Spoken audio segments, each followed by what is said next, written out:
Hi, I'm Diane Kometa, and today on Dishin with Di, I'm going to show you how to make my smothered pork chops. Pan-seared pork chops with a delicious mushroom gravy. They're so delicious, the last time I made them, my father-in-law asked me for the recipe. So let's get started on Dishin with Di.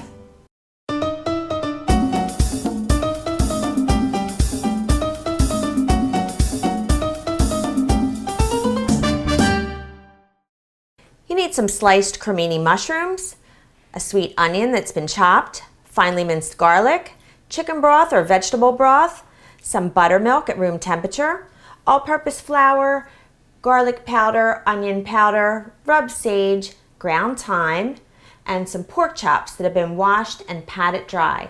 I also have some salt and pepper, and I have some grapeseed oil here to cook the pork chops. Now, if you don't have grapeseed oil, you could use olive oil or you could use vegetable oil. I like the grapeseed compared to using olive oil for this because it has a higher smoke point. And we are going to be cooking the pork chops at a pretty high heat. So you want to, be able to have something that's going to withstand that because you don't want olive oil to smoke.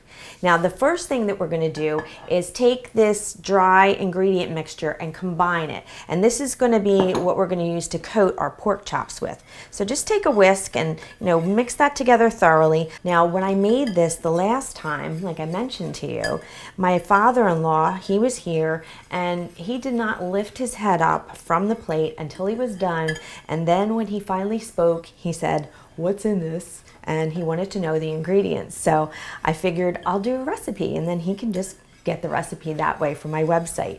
So after you get this all really well mixed together, then you want to just take a couple tablespoons of it and set it aside. You're going to reserve this because at the end we're going to use a little bit of this flour to thicken up the gravy, and that has a lot of nice flavor in it, so why not take advantage of that, right?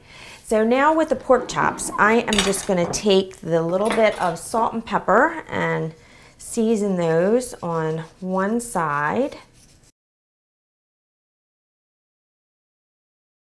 Take the side that you just seasoned and put that down into the flour mixture.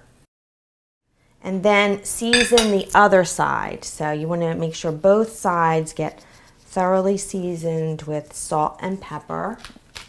And then you're just going to flip that over and get them lightly coated. And then we're going to go over to the stove and we're going to get everything started. I have a pan heating over medium-high heat, and I'm adding in a couple tablespoons of that oil. And now over here I have my pork chops, and they are coated with that flour, but I just want to shake them off a little bit. I don't want too much flour in there. I'm just going to let this cook for about 3 to 4 minutes on each side until they get nice and golden brown, and I'll show you what that looks like.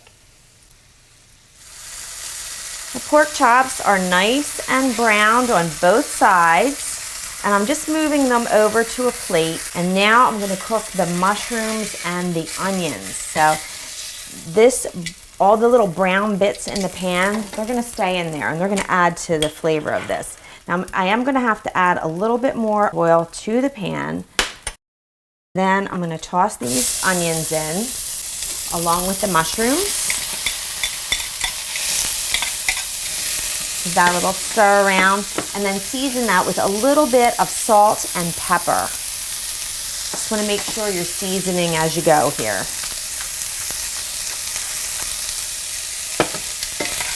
And you're going to cook these for a few minutes until they get nice and brown. And if you need to, just reduce the heat a little bit. You don't want to be on medium-high now because then they're going to burn. So lower it down to medium and just, adjust the temperature as necessary.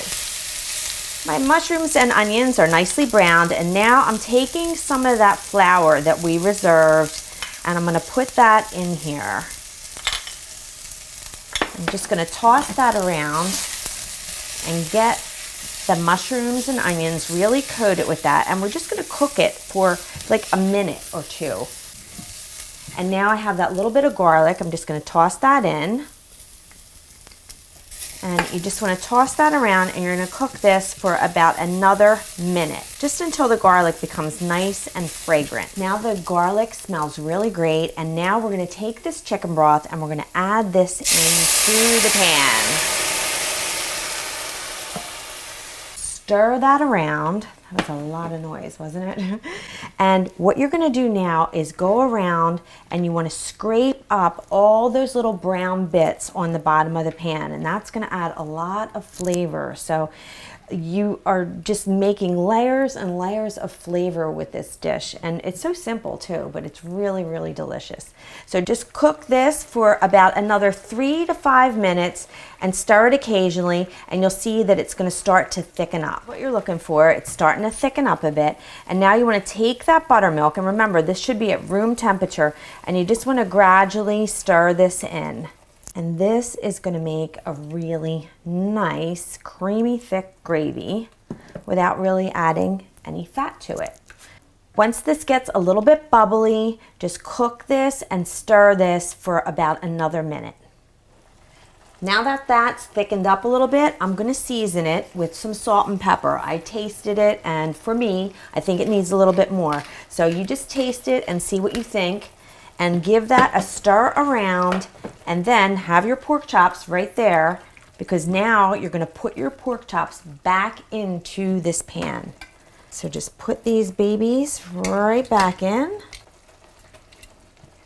Doesn't that look delicious already? We're not quite done yet though. Now you want to take the gravy and spoon it over the top. And you're going to cook this for just another couple minutes until the pork chops get nice and heated through and this gravy thickens up a little bit more. And this is why they call them smothered pork chops. Look at that. Look at that gravy and those mushrooms. These are out of this world, and that was really simple, right? We were done in like no time flat. So this is something you can do during the week, no problem. But let me just dig into this little baby down here. Oh my gosh, look at that.